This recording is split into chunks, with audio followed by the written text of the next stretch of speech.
नाच गीत लाए हैं, दर्द भरा नाच गीत। अगर पसंद आए तो लाइक, सब्सक्राइब और कमेंट बॉक्स में ज़रूर बताइएगा कि मेरी नाच गीत कैसी लगी दोस्तों। ये गाने के माध्यम से देखते हैं ये बुढ़िया माई कैसे रोती है, कैसे रो रो के बुढ़िया माई अपना दिन दिन बिताती है।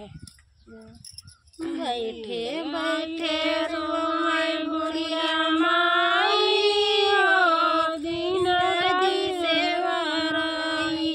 बैठे बैठे रोए बुढ़िया माई, दिन कैसे वराई। यही दिन खातिर बेटा जनम मिली, यही दिन खातिर बेटा जनम मिली। बेटा गईल अलगाई, दिन वराई। बेटा गईल अलगाई, दिन वराई।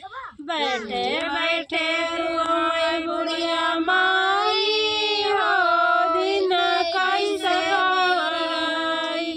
बैठे बैठे रोए बुढ़िया माई, दिन कैसे वराई।